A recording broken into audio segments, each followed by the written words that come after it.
안녕하세요. 온땅교회를 말씀으로 섬기고 있는 한성민 목사입니다. 온땅교회 유튜브 채널을 시청해 주셔서 감사합니다. 설교를 들으신 후에 좋아요와 구독을 꼭 눌러주시면 감사드리겠습니다. 온땅교회 말씀 사역에 큰 도움이 됩니다. 오늘도 말씀 안에서 평안하시고 즐거운 하루 되시길 바랍니다. 감사합니다. 구독과 좋아요를 꾹꾹 눌러주세요. 감사합니다. 제가 다시 볼게요. 보라, 내가 너를 연단하였으나 은처럼 하지 아니하고 너를 고난의 풀무에서 택하였노라. 이사야 42번째 시간으로요. 불 속에서 녹여내고 고생의 도가니 속에서 단련시키시는 하나님이라는 제목으로 말씀 나누겠습니다. 오늘 그 태풍 온다고 지금 되게 경계하고 그 재난방송 뜨고 그러는데 다 태풍 뚫고 오시느라고. 네.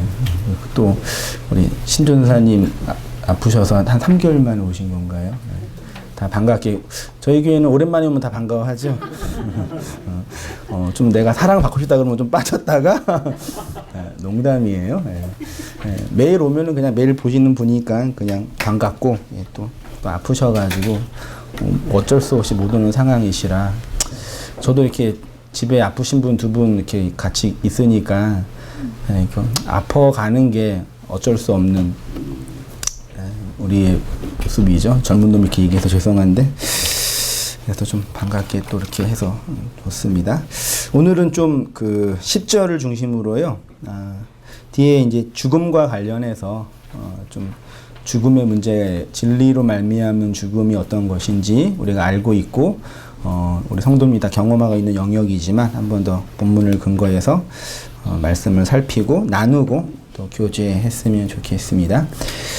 이사야 40장부터 60장, 소위 말해 이사야 후반부는 하나님의 경고와 심판을 선포했던 전반부의 내용과는 좀 다르게 이스라엘을 향한 하나님의 위로와 그들을 향한 하나님의 구원이 일반적으로 다 그런 건 아닌데 보편적으로 기록되어 있다고 했습니다. 특별히 40장부터 48장, 우리가 지금 계속 몇 주 동안 살펴보고 있는 본문은 이스라엘의 회복, 신약으로 말하면 교회의 회복, 제가 이제 계속 설교 내용에 진리의 에클레시아로서의 교회론을 많이 얘기했는데, 그 교회의 회복, 포로에서 회복되어 하나님의 언약을 받은, 긍휼을 받은 진리의 에클레시아의 구약적 설명이 기록되어 있는 이야기고요.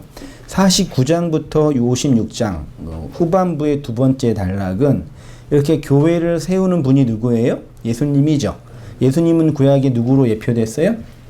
메시아로 예표됐죠. 그리고 그 메시아의 사역과 기능, 그 부분이 행하신 일, 구속자의 그 존재와 인격에 대한 진술이 56장까지 나와 있고요.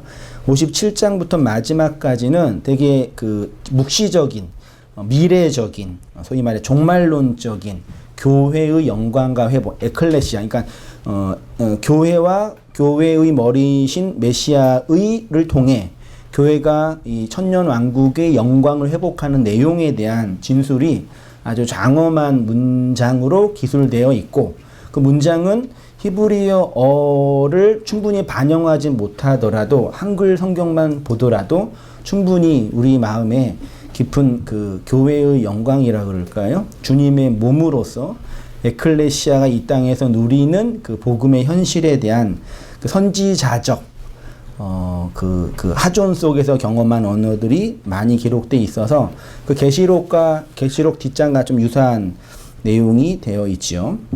그 40장부터 48장은 구약교회인 이스라엘이 구속받은 내용을 선지자적 상징과 예표로 선포하고 있었고요. 지난주까지 살펴봤던 그 교회의 구속의 영광을 물, 불, 광야, 사막 등과 같은 상징적 언어로 표현했던 것을 우리가 잠깐 살펴보았습니다. 하나님은 그리스도의 말씀으로 교회를 창조하셨죠. 그래서 하나님의 창조 사역은 구속 사역이라고 했습니다. 무에서 유를 창조한 그런 창조론적 사역이 아니라 구속이라고 했어요. 하나님의 창조 사역은 구속 사역이죠. 말씀으로 창조하셨으니 그 말씀의 기능으로서의 물을 통과하고 불을 지나는 것으로 설명되었고, 그래서 광야의 길을 걷게 하셨습니다. 광야 길 속에서 물을 통과했죠? 물세례. 불도 지났죠? 불세례. 신약에 와서는 그러니 물세례, 불세례. 세례는 합하여 죽는 거죠. 그리스도와 합하여 죽는 거. 그건 이 두 가지로 설명한 거예요. 물을 지나고 불을 지나고 말씀으로서의 그 물과 불이요. 그래서 광야의 이러한 과정을 흔히 일반적으로 광야의 길을 무슨 길이라고 표현한다고요? 그걸 고난의 길이다. 고난의 길이다. 그래서 성도는 교회는 하나님으로부터 고난으로 부름 받은 거죠. 할렐루야. 이 고난을 단지 우리가 그 메슬로가 말했던 5가지, 5가지 욕구가 충족이 안 되는 물리적인 고난이 아니라 선악 까먹은 인간의 죄, 악들이 산산이 무너지고 죽어지는 차원의 고난인 거죠. 그러니까 이 고난이 인간이면 당연히 당하는 고난. 그래서 순서적으로 혹은 과정적으로 당하는 고난이죠. 그러니까 아프신 분들이 항상 이렇게 아플 때, 우리가 인생의 어떤 어려움을 당할 때 혹은 정말 힘든 일을 당할 때, 경험할 때 기본적으로 그렇게 다가올 때 맨 처음 반응하는 게 일반적으로 어떤지 아시죠? 암에 걸리거나 사업이 망하거나 그럴 때 맨 처음 반응하는 게 뭐예요? 네, 다 똑같아. 내가 뭘 잘못했을까? 좋게 얘기하면 나를 돌아보는 과정일 수 있지만, 또 반대로 얘기하면은 문제의 본질을 잘못 이렇게 바라보는 관점이 되죠. 잘못해서 병 걸린 거죠. 잘못 먹고 잘못 생활하고 부모님께 잘못된 유전자를 받고 그렇게 말할 수 있지요. 근데 그건 잘못이 아닌 거죠. 그렇죠. 그래서 아플 수 있고 망할 수 있고 어려움을 당할 수 있는 일이 누구한테? 나한테 일어난 거죠. 다 아닌 것처럼 보이죠. 나만 힘든 것처럼 보이죠. 나만 갖고 그런 것처럼 보이죠. 저도 그랬으니까요. 근데 이게 다 우리 각자의 삶과 성도들의 삶의 내용을 이렇게 살펴보면은, 예수를 믿을 수밖에 없는 필연이 있으니까 믿었지. 그거 없었으면 믿었겠어? 어떻게 믿을 수 있겠어? 제 안에 그런 마음이 드는데 아니겠어요? 그런 차원의 고난이 아니다라는 걸 한번 전제하고, 그 고난을 이제 광야 길로 설명한 거예요. 광야를 지난다라는 것은 고난을 통과한다는 것이다. 교회가 생명의 유기체가 되는 이유는 이 고난의 과정 혹은 고난의 길을 통과하면서 어떤 비밀스러운, 교회가 아닌 자는 받을 수 없는, 교회로 부름받지 않는 자는 감지할 수 없는 어떤 특별한, 그걸 무스테리온이라고 신약성경은 말하는데, 그것을 받는 거죠. 그걸 쉬운 말로 말씀이 들린다라고 표현을 하는 거예요. 그래서 하나님이 말씀하신다는 것, 하나님의 말씀을 받는다는 것, 그 말씀이 들린다는 것의 전제는 고난의 길을 가고 있다라는 게 전제돼야 돼요. 그래서 그 고난에 대해서 이사야는 이렇게 아까 9절, 10절 표현하고 있는데 같이 한 번 더 읽어보겠습니다. 시작. 내 이름을 위하여 내가 노하기를 더디할 것이며 내 영광을 위하여 내가 참고 너를 멸절하지 아니하리라. 보라, 내가 너를 연단하였으나 은처럼 하지 아니하고 너를 고난의 풀무에서 택하였노라. 하나님이 이스라엘 백성을 어디서 택했다고 표현하고 계시죠? 풀무가 뭔지 아셔요? 풀무 뭔지 아시죠? 모든 걸 다 녹이는 용광로죠. 근데 그 용광로를 앞에 고난의 용광로라고 표현하고 있죠. 거기에서 우리를 택하셨다고 말하고 있죠. 그러면 성도는 다 어디에 있는 거예요? 고난의 용광로 안에 있는 거죠. 그래서 하나님은 근데 이제 그렇게 해놓고 하나님은 은처럼 연단하지 않았다라고 또 표현해요.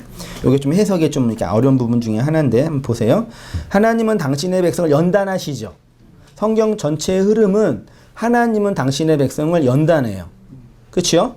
근데 오늘 본문에는 연단은 하시는데 은처럼 하지는 않는다라고 기록되어 있어요. 이게 무슨 뜻이냐 좀 해석을 하면서 진행해 보도록 할게요. 그러기 위해서는 연단하다가 무슨 의미인지를 알아야 되는데 흔히 우리가 일반적으로 연단하다는 뭐예요? 한글로? 한자로? 금속을 뭐지? 불순물을 제거해 아니죠. 그건 연단 아니지. 집어넣었다 뺐다 해가지고 튼튼하게 강도를 강화하는 게 연단이죠. 그러니까 그 연단하는 물질의 그 본질은 변하지 않아요. 그거를 더 강화하는 거죠. 쳐서 불로 집어넣어서 그거는 연단이라고 하죠. 그 하나님 우리를 연단한다는 얘기는 무슨 뜻이? 이 문맥으로 본다면 나라는 존재는 그대로 두고 나를 쳐가지고 더 강한 자로 만든다는 개념이겠죠. 이게 맞나요? 나의 가는 길을 오직 그가 아시나니 그가 나를 연단하신 외에는 내가 정금 나를 이렇게 고난 속에서 이렇게 막 쳐가지고 더 튼튼한 자로 만든다라는 게 연단의 개념이죠. 이게 근데 맞으면서 많은 부분이 오해되고 있어요. 그래서 연단이라는 단어를 한번 원문으로 보니까 히브리어로 차라프라는 단어를 해요. 그 한글 히브리 사전에는 차라프가 정련하다. 정련은 깨끗하게 하는 거예요. 불순물을 제거하는 거. 정제하다도 그런 거고요. 시험하다. 이렇게 이제 설명이 돼 있더라고요. 그래서 정련하다, 정제하다, 시험하다. 그러니까 하나님은 무엇으로요? 말씀으로 우리의 마음을 연단해요. 그러면 연단이라는 단어를 강하게 하는 거라고 한다면 우리의 마음을 강하게 한다라는 뉘앙스가 되겠죠. 그래서 연단은 거의 대부분 말씀의 기능이에요. 많이 있는데 사무엘하, 시편, 잠언 등등이 있는데요. 제가 볼게요. 하나님의 도는 완전하고 여호와의 말씀은 뭐래요? 이 진실이 차라프예요. 좀 이상하죠? 진실은 약간 형용사적인 느낌인데 연단은 좀 다르죠. 진실한 게 연단하는 거예요. 물론 연단해서 진실하게 만들 수는 있겠지만 연단과 진실은 좀 느낌이 다르죠. 근데 이걸 진실로 말씀이 진실하다는 건 우리가 이해할 수 있지만 그 진실이 연단을 진실이라고 차라프를 정제를 진실로 번역하는 건 조금 오해하게 만들겠죠. 근데 또 시편 17편에는 주께서 내 마음을 시험하시고 밤에 내게 오시어 나를 감찰하셔. 이것도 차라프로 되어 있어요. 18편 30절에는 하나님의 도는 완전하고 여호와의 말씀을 뭐래요? 순수하다와 차라프는 또 느낌이 달라요. 말씀이 순수해서 자기에게 피하는 모든 자의 방패래요. 말이 안 되죠. 말씀이 순전하니까 순전한 말씀에 피할 수 있다는 느낌이 되지만 그것이 우리의 방패가 된대요. 근데 순수하다가 차라프예요. 시편 26편은 적절하게 번역한 거죠. 여호와여 나를 살피시고 나를 시험하사 내 뜻과 양심을 단련하소서. 여기 뜻은 히브리어로 킬야래요. 킬야. 처음 본 단어인데 콩팥, 신장이라는 명사인데 고대 시대는 인간의 그 뭐 콩팥에 영혼이 있다고도 생각하니까 인간의 가장 깊은 내면. 그러니까 나의 깊은 내면과 이 양심은 레브거든요. 근데 레브는 양심으로 번역하기보다는 그냥 마음이 적절하죠. 양심과 마음은 좀 다르죠. 양심은 약간 도덕적인 판단이 들어간 용어고 마음은 인간의 기본적인 어떤 정서의 어떤 자소고. 근데 아무튼 말씀이 마음 영혼의 깊은 심령의 깊은 곳과 마음을 단련한대요. 차라프한대요. 뭐가요? 여호와의 말씀이 하나님의 뜻이. 잠언 30장 하나님의 말씀은 다 순전하며 하나님은 그를 의지하는 자의 방. 이것도 찰 아프고요. 시편 66편은 같이 한번 읽어보시겠습니다. 시작. 하나님이여 주께서 우리를 시험하시되 우리를 단련하시기를 은을 단련한 같이 하셨으니 우리를 끌어 그물에 걸리게 하시며 어려운 짐을 우리 허리에 메어 두셨으며 사람들이 우리의 머리를 타고 가게 하셨나이다. 우리가 불과 물을 통과하였더니 주께서 우리를 끌어내사 풍부한 곳에 들이셨나이다. 이렇게 되어 있어요. 여호와의 말씀이 연단하고 정련하고 정제한다라는 표현은 더 튼튼하고 강하게 만든다라는 의미죠. 그 여호와의 말씀이 진실하다, 감찰하다, 순수하다, 순전하다, 단련하다로 표현했어요. 말씀이 진실하고 순수하고 순전하다라는 것은 그 말씀은 우리의 마음을 정죄하고 연단하고 시험한다라는 의미겠죠. 그래서 여호와의 말씀은 우리의 마음이 어떠한지를 드러내고 폭로하고 나타내는 거죠. 그러니까 뒤에 있네요. 예. 그래요. 그래서 에스겔에서 이 연단과 관련하여 더 정확한 진술이 에스겔 22장 17절 이하인데 한번 같이 읽어보시겠습니다. 시작. 여호와의 말씀이 내게 임하여 이르시되 인자야 이스라엘 족속이 내게 찌꺼기가 되었나니 곧 풀무불 가운데 있는 놋이나 주석이나 새나 납이며 은의 찌꺼기로다. 그러므로 주 여호와께서 이와 같이 말씀하셨느니라. 너희가 다 찌꺼기가 되었은즉 내가 너희를 예루살렘 가운데로 모으고 사람이 은이나 놋이나 새나 납이나 주석이나 모아서 풀무불 속에 넣고 불을 불어 녹이는 것 같이 내가 노여움과 분으로 너희를 모아 거기에 두고 녹이리라. 내가 너희를 모으고 내 분노의 불을 너희에게 불면 너희가 그 가운데서 녹되 은이 풀무불 가운데서 녹는 것 같이 너희가 그 가운데서 녹으리니 나 여호와가 분노를 너희 위에 쏟은 줄을 너희가 알리라. 아까 시편에 여호와의 도는 완전하고 여호와의 말씀을 순수하니 자기에게 피하는 모든 사의 방패다. 이런 표현과 너희를 불 속에 풀무 가운데 모아놓고 녹인다라는 이 표현이 뉘앙스가 어때요? 전자는 시편에 있는 전자는 네가 어려움을 당하면 하나님 말씀으로 너를 뭐 하겠다?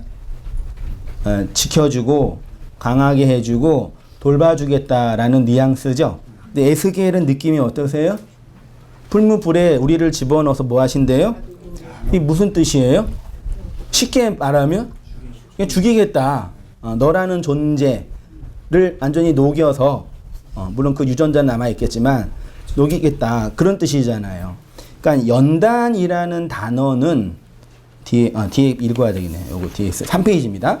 여호와의 말씀의 내용이 무엇이냐면 범죄한 이스라엘을 풀무불 속에 넣어서 불로 녹이신대요. 할렐루야. 단순히 그들을 단련해서 더 좋은 자로 개조하거나 고치는 게 아니라 그냥 녹이신다는 얘기예요. 그러니까 은처럼 연단하지 않으시고 풀무불에 녹여서 선택했다라는 말은 너희를 빵빵빵 쳐서 튼튼한 자로 훈련시키겠다. 더 좋은 자로 이렇게 성숙시키겠다라는 게 아니라 뭐예요? 그냥 죽이겠다는 얘기예요. 그래서 이 48장 10절의 번역 성경 한 10개 대충 보니까 제일 잘 번역된 게 공동 번역이더라고요. 카톨릭에서 번역한 건데 이사야 48장 10 이렇게 번역해서 나는 너희를 은처럼 불 속에 녹여내고 고생의 도가니 속에서 너희를 단련 녹이는 걸 흔히 이제 재련이라 그러고요. 그 다음에 단련하는 걸 연단이라 그러는 거예요. 그래서 이 연단하다가 무슨 뜻이냐면 여전히 많은 사람들, 특히 이제 교회에서 말씀 듣는 많은 사람들이 오해하고 있는 단어 중에 하나가 연단하다라고 생각이 들어요. 한번 우리가 오해하고 있는 부분이 어떤지 한번 잘 생각해 보세요. 연단하다를 국어사전을 찾아보니까 두 가지 뜻이 있는데 단련하다와 동의어로 쇠붙이를 불에 달군 후에 두드려서 단단하게 하는 거, 강도를 강화하는 게 연단하다, 단련하다고요. 몸과 마음을 굳세게 하는 게 연단하다, 단련하다예요. 그래서 이 연단하다라는 단어를 이제 한국 교회가 어떻게 이해하고 있냐, 보편적으로 한국 교회에서 가장 일반적으로 대중적으로 사용되는 성경 사전이 생명의 말씀사에서 나온 라이프 성경인가 라이프 성경 사전인가가 가장 대중적인 거예요. 일반적인 거. 거기에 이렇게 연단이 설명돼 있더라고요. 금속을 태워 불순물을 제거하거나 육체 또는 인격, 신앙 등을 단련해서 성숙한 상태로 만드는 것이래요. 등등 말씀을 집어넣고 일명 재련이라고 하는데 성경에서 연단, 곧 고난, 환난, 징계 등으로 이루어지는 연단은 신앙에 여러 유익을 가져다 준다고 합니다. 어떻게요? 정결하게 하고 순결함을 불순함을 제거하고 소망을 이루고 선악을 분별해서 평강에 이르게 한다. 그래서 교회에서 연단한다는 얘기는 쉬운 말로 다른 말로는 뭐겠어요? 훈련시킨다라고 설명할 수 있는 거죠. 이게 이전보다 더 다르게 우리도 근육을 잘 이렇게 훈련하면 근육이 생기죠. 열심히 운동하면 몸이 좋아지죠. 그 훈련하는 거죠. 그렇게 우리의 마음과 영혼과 지성을 훈련시켜서 이전보다 더 나은 성도가 되게 만든다가 일반적으로 교회에서 하는 제자 훈련이죠. 그럼 이게 연단하다, 차랍 후의 진정한 의미일까라와 성경에서 하나님이 우리를 풀무에 던져서 녹이신다는 의미를 반영하는 것일까라는 질문인 거죠. 똑같은 거예요.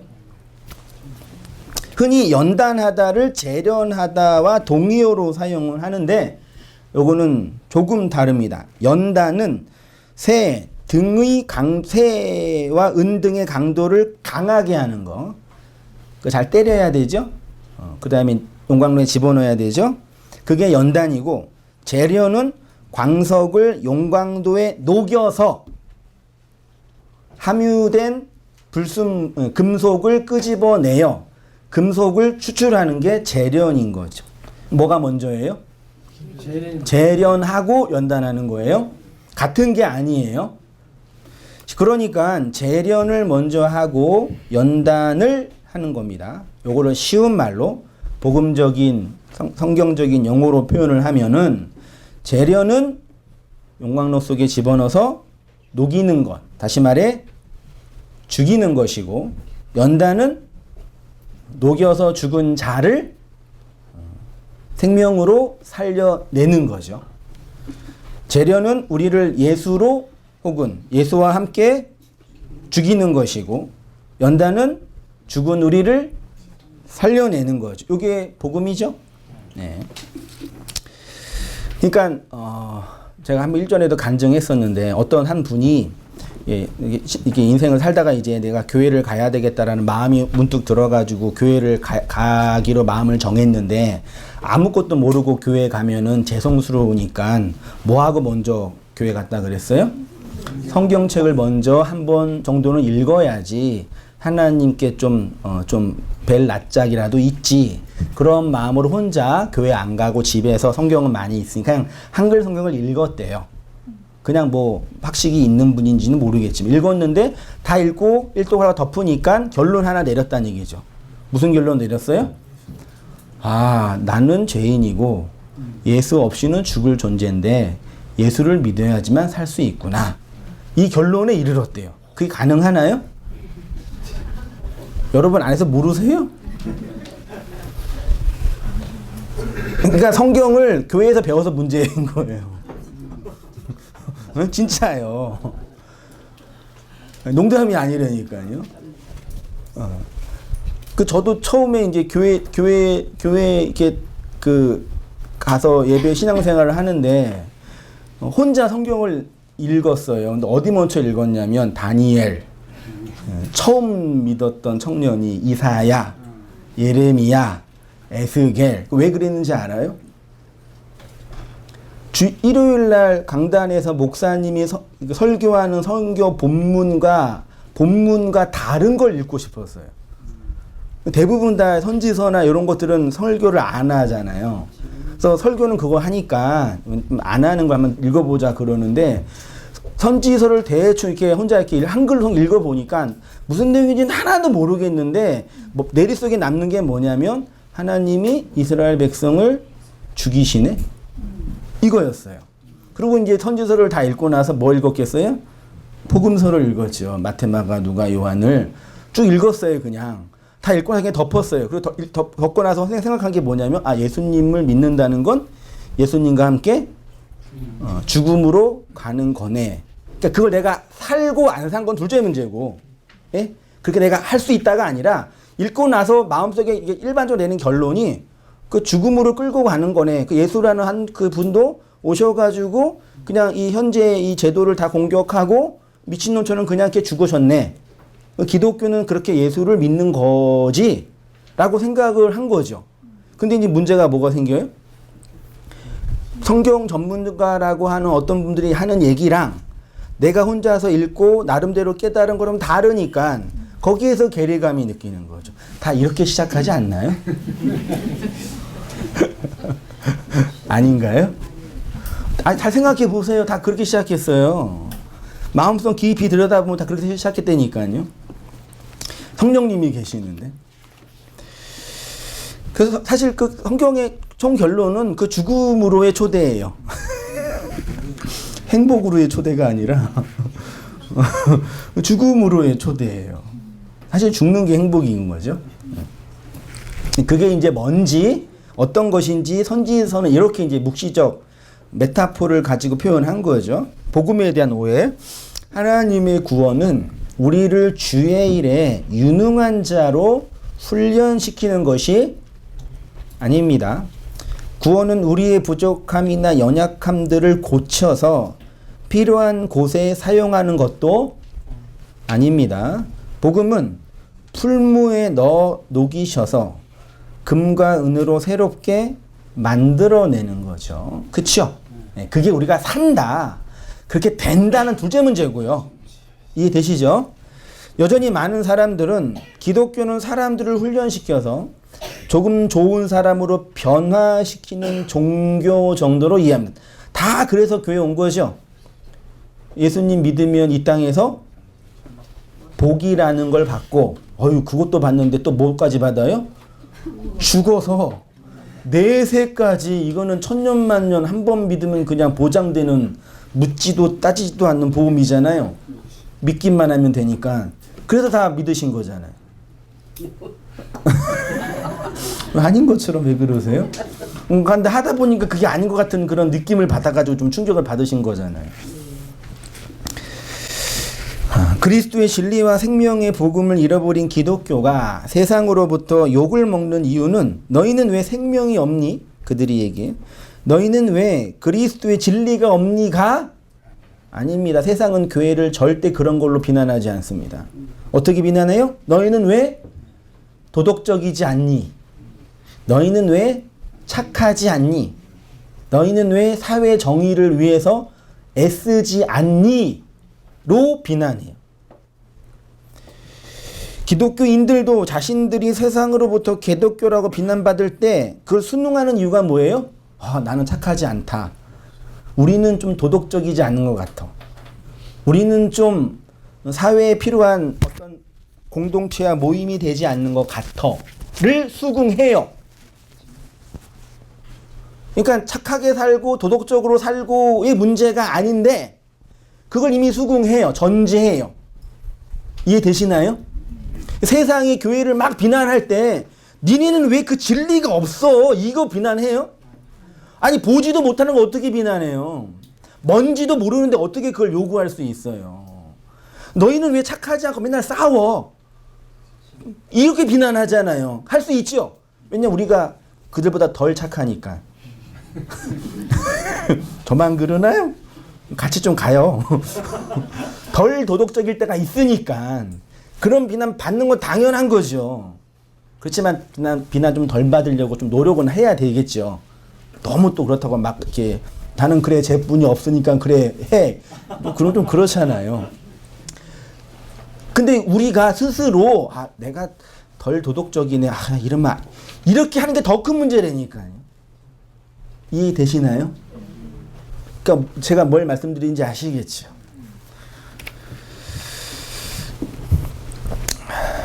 그 이유는 우리에게 생명이 없다는 자각이 아니라 우리가 도덕적이고 윤리적이지 못하기 때문이라고 이미 수긍을 해버리는 거예요.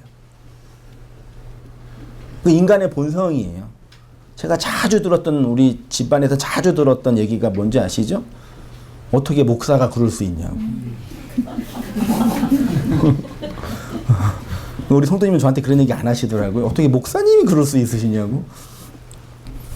그러니까 이미 이렇게 있는 거예요. 전제가 이렇게. 여전히 많은 사람들은 말씀을 통해 예수의 십자가를 통해 연단받고 훈련받아서 지금보다 더 나은 나, 지금보다 성숙한 나이기를 원해요.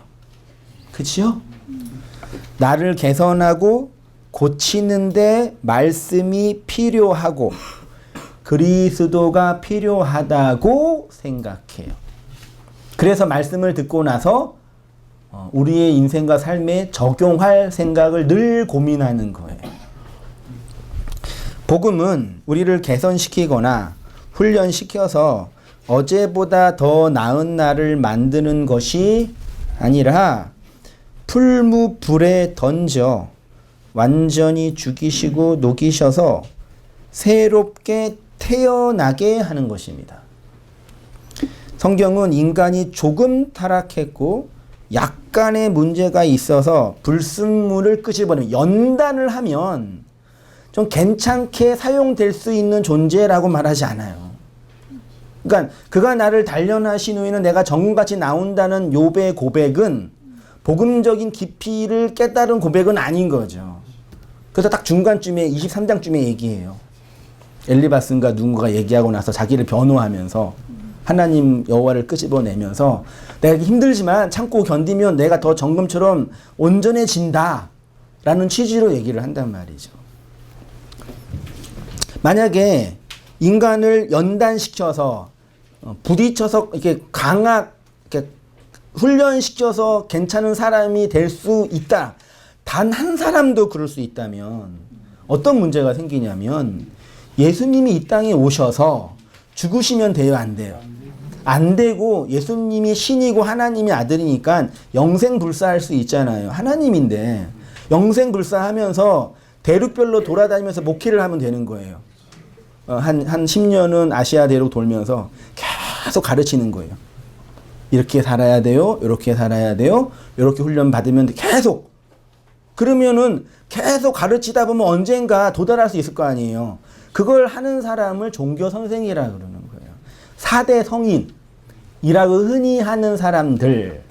이게 어떤 의미에서는 인간의 가치를 고양시키고 인간의 가능성을 강조하는 얘기처럼 보이지만 또 한편으로는 하나님의 구속 사역을 적대하는 마귀적이고 사탄적인 태도인 거예요. 당신 필요 없어요. 당신이 굳이 죽으실 필요는 없으시고 일로 오셔서 좀 나한테 도움 좀 주세요. 이런 말씀 들을 때 그렇게 다 들으시잖아요. 그러니까 말씀을 들어도 나한테 필요한 몇 가지만 이렇게 취사 선택해서 나를 적절하게 훈련시키는 사람으로 만드는 습성이 우리 안에 있단 말이에요. 근데 복음은 정확하게 우리를 알죠. 갖다 붙이고 기어 붙이고 꼬매서 훈련시켜서 될 문제가 아니라 너는 일로 와서 여기서 뭐 해야 돼요? 녹아야 돼. 죽어야 돼. 그리고 다시 살자. 이거 얘기예요. 인간은 전적으로 타락하고 전적으로 무능하여 인간 안에 단 1%의 가능성도 없다고 선언합니다. 요거를 뼈저리게 깊이 인정하는 것이 자기 부인이겠죠. 자기 죽음이고요. 한마디로 죽은 자라고 선언하고 있습니다. 4페이지입니다. 죄라는 바이러스에 걸려서 죽음이라는 불치병에 걸려있는 그 상태. 그래서 예수님은 좋은 약을 투여해서 고치거나 잘 가르쳐서 훌륭한 사람을 만드시겠다가 아니라 나를 죽여서 살리겠다. 그래서 예수님의 모든 사역은 어디로 수렴됐어요? 십자가라는 언약의 기둥으로 수렴되는 거예요. 수렴이라는 단어가 되게 좋은 단어예요. 모든 개별적인 행동이 하나로 모아지는 거죠. 개별적인 행동이 완전한 하나로 모아지지 않고 개별로 떨어져 있으면 그걸 악이라 그래요. 이해되시나요? 예수님이 이 땅에 오셔서 죽은 자를 살리고 가난한 자를 고치는 여러 개별적인 이적을 행했죠. 그건 다 뭘 향하는 거예요? 십자가의 죽음으로 수렴돼야 돼요. 그렇지 않으면 쓸데없는 일이 되는 거란 말이죠. 그래서 우리를 십자가로 이끄시는 거죠. 우리를 죽이시고 살리시겠다는 거죠. 여기에 아주 중요한 이해가 필요해요. 그럼 이제 그러니까 우리가 죽는다, 안 죽는다, 죽을 수 있다, 이게 아니라 이미 이건 아시겠죠? 우리는 고치고 기어서서 제일 존재가 아니라 죽어서 살아나야 되는구나. 이거 아시겠죠? 인정하시죠? 그럼 어떻게 죽냐? 이 문제와 죽음의 내용이 뭐냐? 이 문제가 이제 중요하게 나오는 거죠. 이해되시죠? 근데 그건 사실 여러분이 다 알고 계실 거예요. 경험하셨을 거예요. 죽이시는데 그냥 죽이지 않고 어떻게 죽여요? 예수의 죽음으로 죽여요. 잘 이해하셔야 돼요. 예수의 죽음이 아닌 인간의 죽음은 무슨 죽음? 개를 모독하는 게 아니라 요즘은 개가 되게 착하고 귀한데 인간보다 나을 때가 많이 개를 모독하는 게 아닌데 보편적으로 관용적으로 표현할 때 집 나가면 개 고생한다 그러죠. 그러니까 여기서 말하는 개 죽음은 의미 없이 가치 없이 죽는 거죠. 모든 인간은 죽지요. 모든 인간은 죽을 때 병 걸려서 죽어요. 물론 안 걸려서 그냥 편안하게 돌아가시는 게 제일 꿈이겠지만 그런 일이 일어나기는 매우 힘들죠. 그럴 수도 있지만 일반적으로 장기나 뭐가 손상이 돼서 죽는 거니까요. 그러니까 병에 걸리고 죽음이라는 운명에 놓여 있어요. 그것에서 그 죽음의 내용이 개죽음이냐 아니면 예수 안에서의 죽음이냐 이 차이겠죠. 그러니까 하나님의 말씀이 나를 단련한다. 하나님의 말씀은 순수하다는 것은 말씀의 역할과 기능을 의미하는 것인데 그 핵심은 그 말씀은 죽이는 말씀이다. 말씀이 나를 죽인다.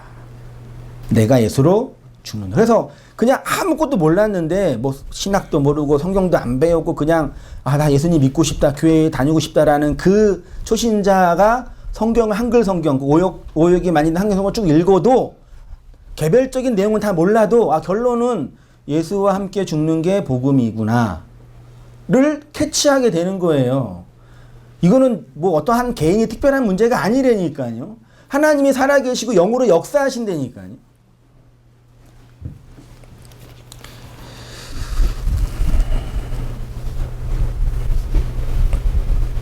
그래서 그러니까 전문적으로 설교하는 목회자나 교사들이 그러니까 좋은 점도 있지만 교회 사역에 약점이 뭐냐면 저도 경험하는 건데 선택적 설교예요. 선택적 설교. 그러니까 오늘날 한국 사회도 지금 이제 객관적인 사실이 있는데 자기가 원하는 사실만 선택해서 여러 재료로 사용하잖아요. 뭐 진보든 보수든 그건 정치 이야기니까 그렇다고 치고 하나님의 말씀이라는 게 있는데 그러니까 그 말 자체는 틀린 게 아니에요. 근데 그거를 자기와 공동체와 다른 사람에게 필요한 측면으로 선택하는 거죠. 이해되시죠? 선택해서 그렇게 얘기하는 거예요. 그래서 그게 문제가 되는 거예요. 그러니까 전체의 전제에 대한 이해 없이 한 부분만 얘기하니까요. 근데 여러분 복음과 진리를 말씀을 전하는 건 물론 제가 본문을 선택하고 주제를 제가 선택하지만 선택하지 않았다고 말할 수 있는 이유가 뭐예요? 지난주 설교나 1년 전 설교나 5년 전 설교나 엊그제 설교나 내용은 똑같잖아요. 선택하는 게 아니라니까요. 이해되시나요? 이 똑같은 게 되게 중요한 거예요. 아, 맨날 똑같은 얘기 하니까 지겹다. 그 생각하지 마세요. 저는 항상 새로워요. 아, 진짜라니까. 이게, 아니, 맨날 밥 먹잖아요. 가끔 지겨울 때 치킨도 먹긴 먹지만, 가끔 외식하시면 돼요. 이렇게 인터넷 들어가서 이렇게 좋은 설교 또 들어보시고. 그 외식도 좋잖아요. 근데 결국은 그 선택할 수 없는 어떤 객관적인 전제가 복음 안에 있단 말이에요. 그거를 전한 자도 성도인데, 그걸 성도나 성도들이 그걸 모르겠어요? 설교를 딱 들으면, 아, 저분이 선택적 설교를 하고 있구나. 그러니까 한국교회 설교자들, 설교학적으로, 교회 경영적으로 문제는 이 지점이에요. 그 선택적 설교를 할 수밖에 없는 이유는 뭐예요? 복음의 전제와 그 본질이 뭔지 모르니까. 그러니까 개별적인 신학과 정보와 지식을 공부를 하는 거랑 그리스도의 영이 내 안에 생명으로 들어오는 거랑은 다른 영역이니까요. 그래서 그런 설교자도 마찬가지고 성도도 마찬가지예요. 성도도 선택적 설교를 듣지요. 자기가 생각하는 어떤 그 편집된 그것만 듣잖아요. 그러니까 여러분 그래도 그런 분들과 이게 설교 말씀 나누거나 어떤 말씀을 전할 때 안 듣잖아요. 이미 자기 안에 그런 그 도그마가 있으니까 그 도그마로 이제 선별을 해버리니까요. 그래서 그냥 죽이시는 거예요, 그냥. 그 도구만 다 깨트리시는 거예요. 아, 이걸 말씀을 듣지 않으면 내가 어쩔 수 없는 존재구나. 그냥 뚫고 들어오시는 거예요. 아무리 병 걸리고 사업이 망해도 그 도구만은 안 깨지더라고요. 다 깨지신 거죠. 네? 그러면 예수로 죽는다라는 게 뭐냐? 성경 구절 보면서 한번 정리해 볼게요. 고린도후서 4장 11절 같이 읽어보겠습니다. 시작.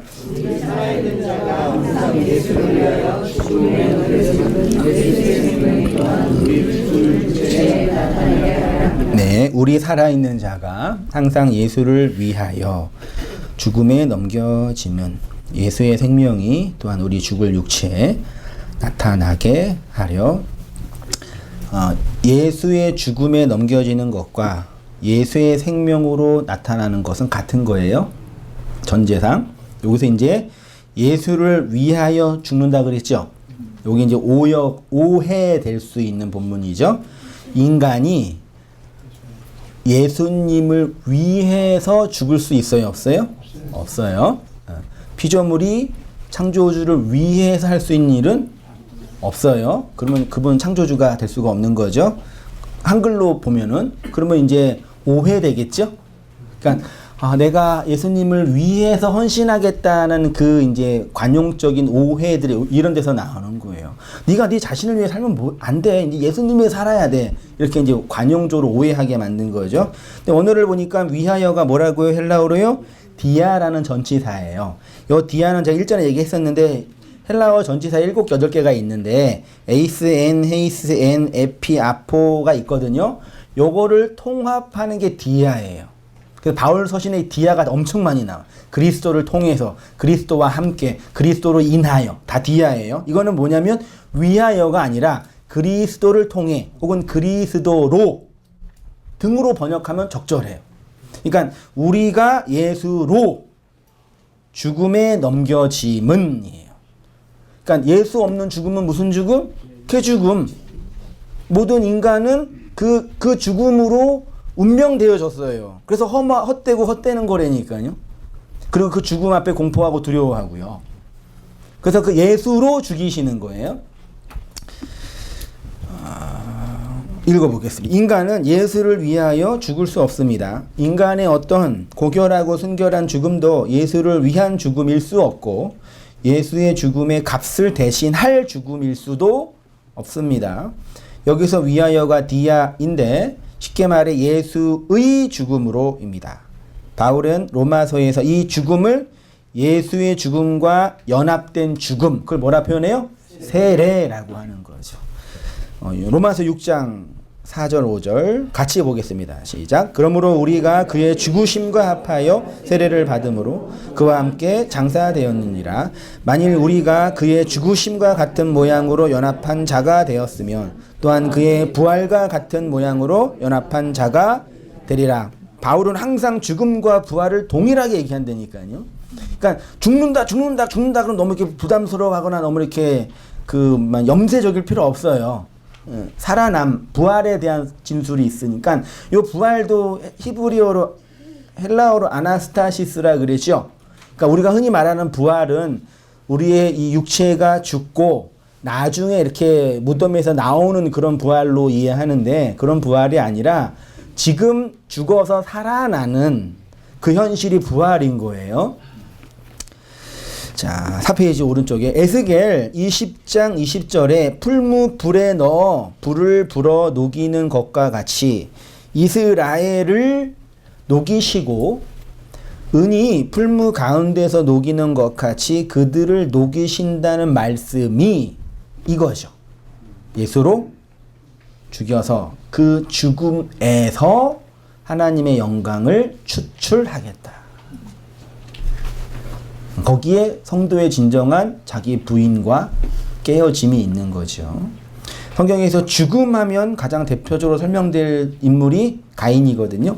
금요일에 했던 부분인데 좀 첨가해서 설명하면서 마치겠습니다. 창세기 4장 13절 이하 같이 읽어보시겠습니다. 시작. 가인이 여호와께 아뢰되 내 재벌이 지기가 너무 무거우니이다. 주께서 오늘 이 지면에서 나를 쫓아내시온즉 내가 주의 낯을 배웁지 못하리니 내가 땅에서 피하여 유리하는 자가 될지라. 무릇 나를 만나는 자마다 나를 죽이겠나이다. 여호와께서 그에게 이르시되 그렇지 아니하다. 가인을 죽이는 자는 벌을 7배나 받으리라 하시고 가인에게 표를 주사 그를 만나는 모든 사람에게서 죽임을 면하게 하시리라. 아벨을 살해한 가인은 내적으로 두려움과 공포 속에 있었고 외적으로는 유리하고 방황하는 자가 되었습니다. 그러면서 나를 만나는 자가 나를 죽일 것이라는 죽음에 대한 공포에 휩싸였죠. 이 고백은 예수 그리스도의 복음이 담겨져 있는 고백이겠죠. 가인을 우리 자신이라고 한다면 결국 가인이 만나야 할 분은 누구이겠어요? 이 말 하기 전에 가인은 구원 받았어요? 못 받았어요? 아니에요. 아담은 구원 받았어요? 못 받았어요? 네?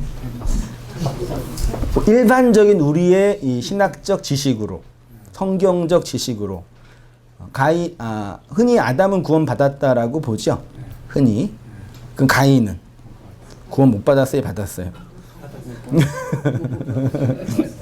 이런 게 되게 이제 우스운 거죠. 가인이 뭐 받았어요? 표를 받았는데 이게 오트거든요. 오트는 세메이온이에요. 표식이거든요. 예수님이 이 땅에서 표식을 나타내 보였죠. 그 표식 세메이온 오트는 결국 십자가거든요. 그럼 가인이 보세요. 가인이 이제 아벨 죽이고 이제 벌벌 떨면서 무서워하는데 인류의 이 세상에는 누구만 있는 거예요? 아담, 그 다음에 아담의 부인이 누구? 하와. 죄송해요. 아담, 하와, 첫째 아들 가인, 둘째 아들 아벨이죠. 아벨은 죽었잖아요. 네. 그러면 지금 성경에 지금 몇 명 있는 거예요? 3명 있는 거죠. 그럼 가인이 누구를 만나는 거예요? 길 가다가? 아담이 가인을 죽여요? 지금 가인이 고백, 누가 나 죽일 것 같아요. 하나님 그랬잖아요. 누구 만난 거예요? 외계인 만나는 거죠. 이걸 이렇게 성경을 이렇게 이해하면 이제 오해가 되는 거죠. 아담이 인류의 신학적 종교적 조상이지 물리적 조상일 수도 아닐 수도 있을 거 아니에요. 이해되시나요? 그럴 수도 있고 또 아담과 하와가 평생 동안 뭐 했어요? 애만 낳았으니까. 가인이 몇 살 때 아벨 죽였는지 아세요? 모르시죠. 성경이 없으니까. 한 500살 때 죽였다고 치면 형제가 몇 명이겠어요. 상상을 좀 해보세요. 그러니까 이거는 단순히 사람이 하나 죽일 거다라는 그 얘기가 아니라 우리에게 복음과 그리스도를 설명하는 그 메타포예요, 사실은요. 허구가 아니라. 그러니까 지금 절망하고 지옥을 살고 있는 가인에게서 그 가인을 살려내기 위한 하나님의 방식은 그를 죽임으로 살려내는 거겠죠.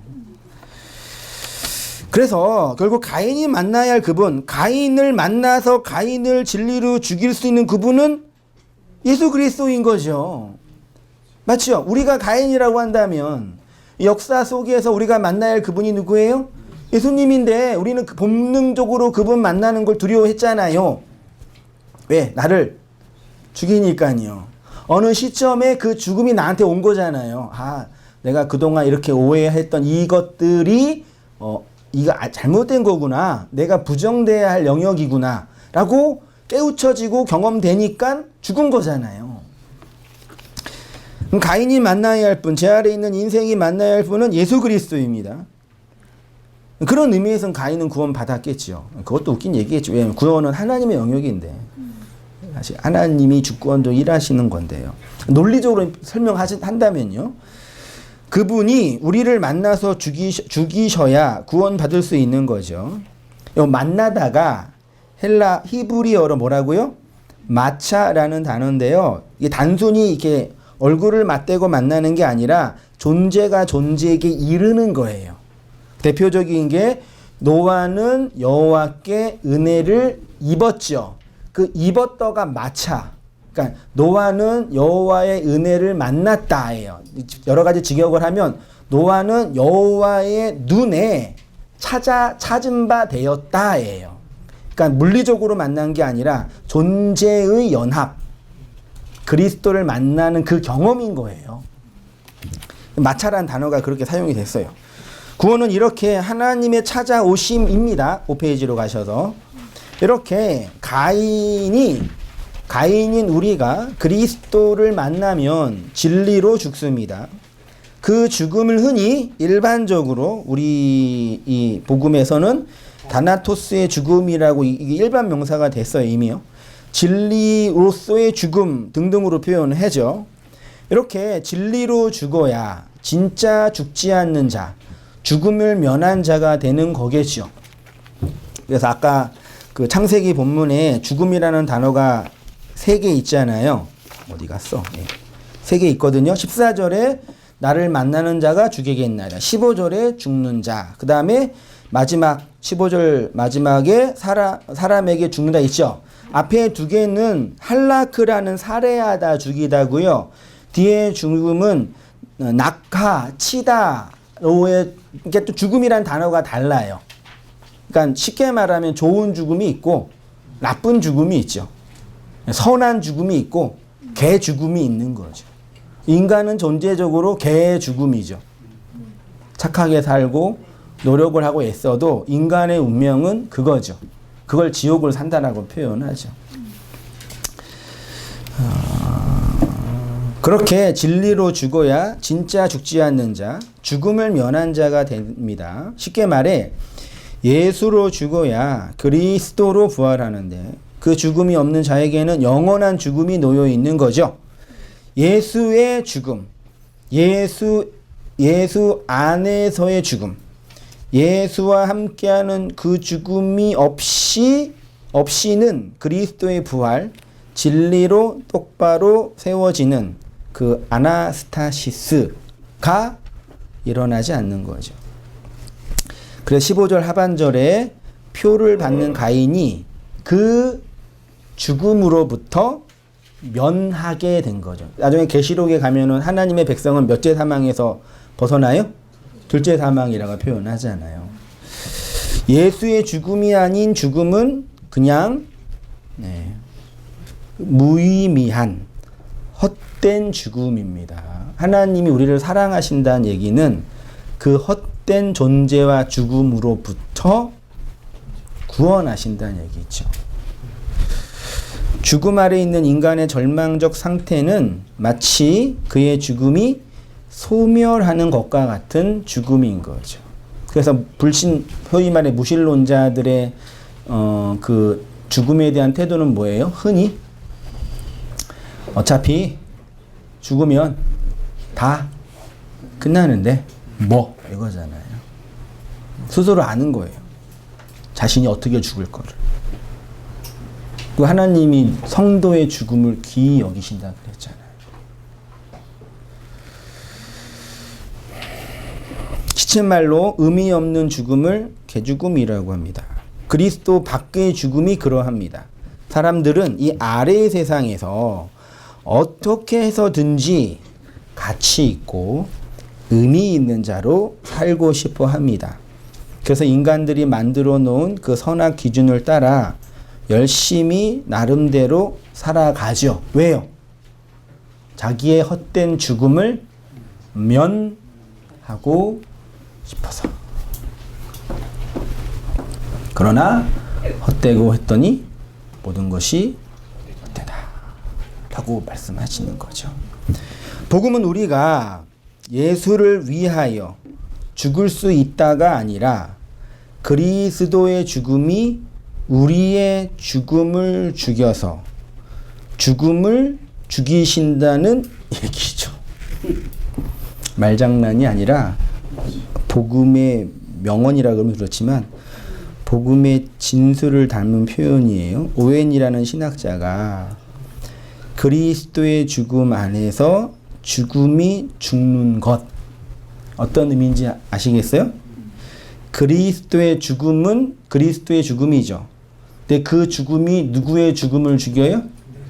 우리의 개죽음을 죽여요. 그래서 죽음을 종식시키는 거예요. 그거를 이제 영어도 The death of death, in the death of Christ죠. 그리스도의 그 죽음 안에서 죽음의 죽음, 죽음의 죽음을 죽음의 종식이라고. 그러니까 죽음은 마치는 거잖아요.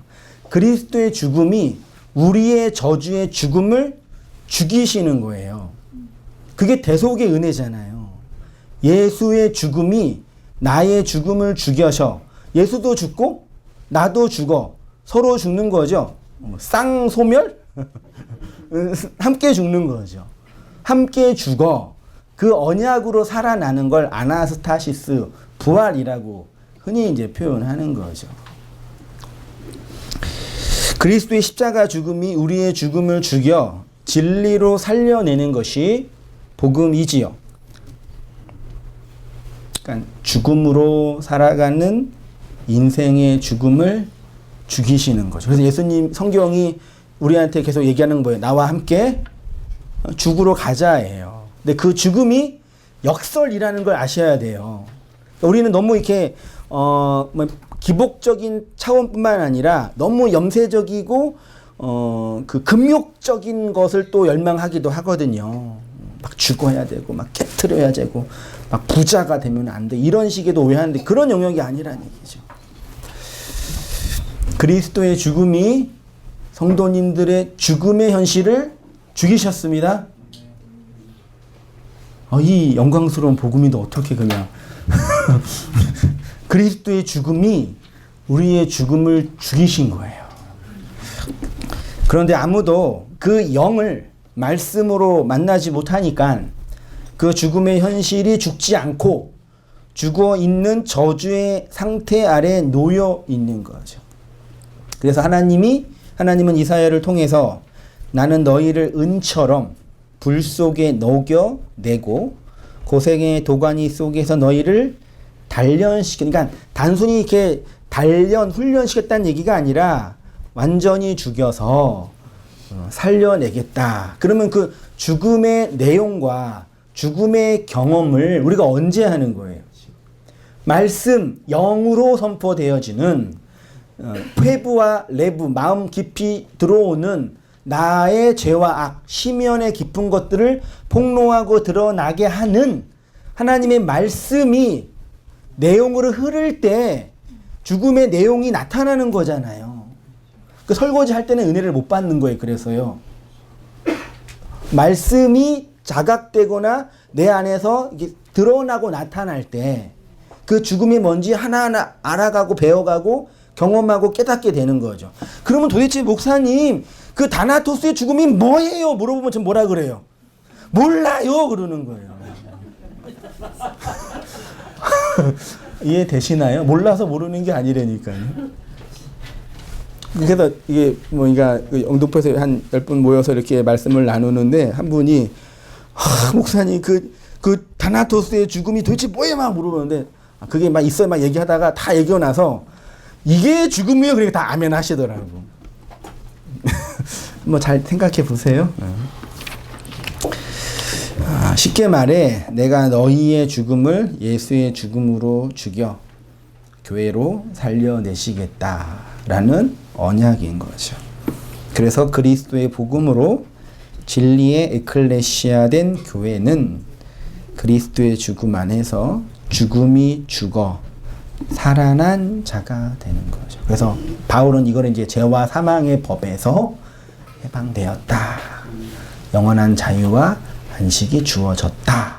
등등으로 표현을 하고 있고 계시록에는 둘째 사망에서 벗어났다라고 표현하는 거죠. 그래서 하나님은 오직 교회를 통해서 영광을 받으시는 곳입니다. 이 은혜 안에서 살아가는 모든 성도님 되시기를 축원드립니다. 기도하시겠습니다.